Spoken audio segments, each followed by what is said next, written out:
सोमवार व्रत कथा। पहले समय में किसी नगर में एक धनी व्यापारी रहता था। दूर दूर तक उसका व्यापार फैला हुआ था। नगर के सभी लोग उस व्यापारी का सम्मान करते थे। इतना सब कुछ से संपन्न होने के बाद भी वह व्यापारी दुखी था, क्योंकि उसका कोई पुत्र नहीं था, जिस कारण अपने मृत्यु के पश्चात व्यापार के उत्तराधिकारी की चिंता उसे हमेशा सताती रहती थी। पुत्र प्राप्ति की इच्छा से व्यापारी प्रत्येक सोमवार भगवान शिव की व्रत पूजा किया करता था और शाम के समय शिव मंदिर में जाकर शिव जी के सामने घी का दीपक जलाया करता था। उसकी भक्ति देखकर माँ पार्वती प्रसन्न हो गई और भगवान शिव से उस व्यापारी की मनोकामना पूर्ण करने का निवेदन किया। भगवान शिव बोले, इस संसार में सबको उसके कर्म के अनुसार फल की प्राप्ति होती है। जो प्राणी जैसा कर्म करते हैं उन्हें वैसा ही फल प्राप्त होता है। शिव जी द्वारा समझाने के बावजूद माँ पार्वती नहीं मानी और उस व्यापारी की मनोकामना पूर्ति हेतु शिव जी से बार बार अनुरोध करती रहीं।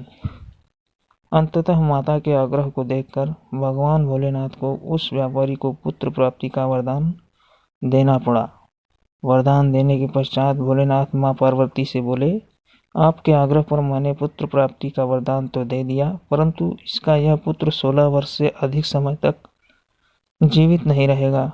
उसी रात भगवान शिव उस व्यापारी के स्वप्न में आए और उसे पुत्र प्राप्ति का वरदान दिया और उसके पुत्र के 16 वर्ष तक जीवित रहने की भी बात बताई। भगवान के वरदान से व्यापारी को खुशी तो हुई, लेकिन वह पुत्र की अल्पायु की चिंता से उस खुशी को नष्ट कर दिया। व्यापारी पहले की तरह सोमवार के दिन भगवान शिव का विधिवत व्रत करता रहा। कुछ महीनों के बाद उसके घर अति सुंदर बालक जन्म लिया। घर में खुशियां भर गई। वह धूमधाम से पुत्र जन्म की अधिक खुशी नहीं मनाई, क्योंकि उसे पुत्र की अल्पायु के रहस्य का पता था। जब पुत्र 12 वर्ष का हुआ तो व्यापारी ने उसे उसके मामा के साथ पढ़ने के लिए वाराणसी भेज दिया। लड़का अपने मामा के साथ शिक्षा प्राप्ति हेतु चल दिया। रास्ते में जहाँ भी मामा भांजा विश्राम हेतु रुकते, वहीं यज्ञ करते और ब्राह्मणों को भोजन कराते। लंबी यात्रा के बाद मामा और भांजा एक नगर में पहुंचे। उस दिन नगर के राजा की कन्या का विवाह था, जिस कारण पूरे नगर को सजाया गया था। निश्चित समय पर बारात आ गई, लेकिन वर का पिता अपने बेटे के एक आंख से काना होने के कारण बहुत चिंतित था।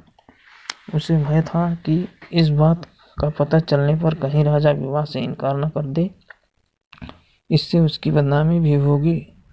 जब वर के पिता ने व्यापारी के पुत्र को देखा तो उसके मस्तिष्क में एक विचार आया। उसने सोचा, क्यों न इस लड़के को दूल्हा बनाकर राजकुमारी से विवाह करा दूं। विवाह के बाद इसको धन देकर विदा कर दूंगा और राजकुमारी को अपने नगर ले जाऊंगा। वर के पिता ने लड़के के मामा से इस संबंध में बात की। मामा ने धन मिलने के लालच में वर के पिता की बात स्वीकार कर ली। लड़के को दूल्हे का वस्त्र पहनाकर राजकुमारी से विवाह कर दिया गया। राजा ने बहुत सारा धन देकर राजकुमारी को विदा किया। शादी के बाद लड़का जब राजकुमारी से साथ लौट रहा था तो वह सच नहीं छिपा सका और उसने राजकुमारी की ओढ़नी पर लिख दिया, राजकुमारी, तुम्हारा विवाह मेरे साथ हुआ था। मैं तो वाराणसी पढ़ने के लिए जा रहा हूँ और अब तुम्हें जिस नवयुवक की पत्नी बनना पड़ेगा वह काना है।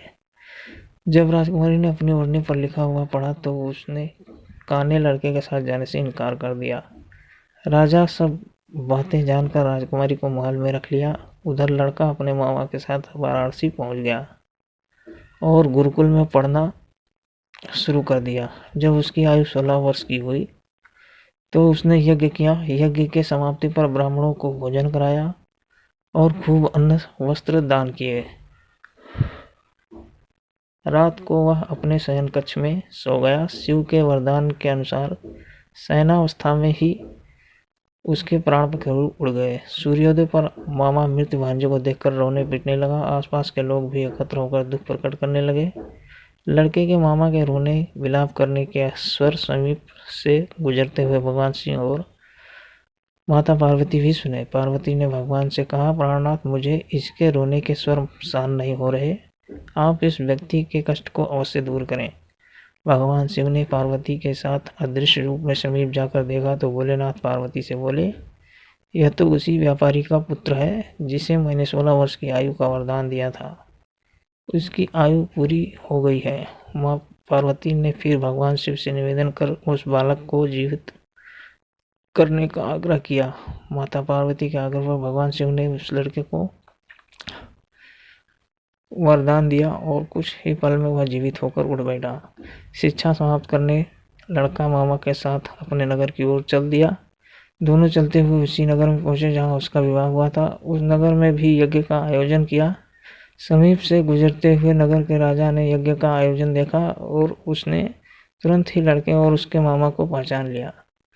यज्ञ के समाप्त होने पर राजा मामा और लड़के को महल में ले गया और कुछ दिन उन्हें महल में रखकर बहुत सा धन, वस्त्र आदि देकर राजकुमारी के साथ विदा कर दिया।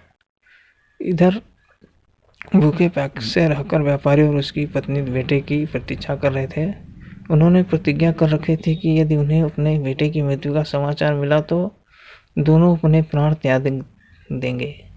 परंतु जैसे ही उसने बेटे की जीवित वापस लौटने का समाचार सुना तो बहुत प्रसन्न हुआ। वह अपनी पत्नी और मित्रों के साथ नगर के द्वार पर पहुंचा। अपने बेटे के विवाह का समाचार सुनकर पुत्रवधू राजकुमारी को देखकर उसकी खुशी का ठिकाना न रहा।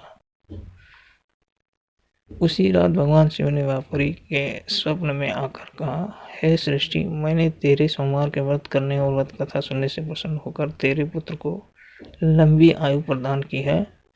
पुत्र की लंबी आयु जानकर व्यापारी बहुत प्रसन्न हुआ। सोमवार को व्रत करने की व्यापारी के घर में खुशियां लौट आई। शास्त्रों में लिखा है कि जो स्त्री पुरुष सोमवार को विधिवत व्रत करते और व्रत कथा सुनते हैं उनकी सभी इच्छाएं पूरी होती हैं। दोस्तों, वीडियो अच्छी लगी हो तो वीडियो को लाइक करें और चैनल को सब्सक्राइब करें। धन्यवाद।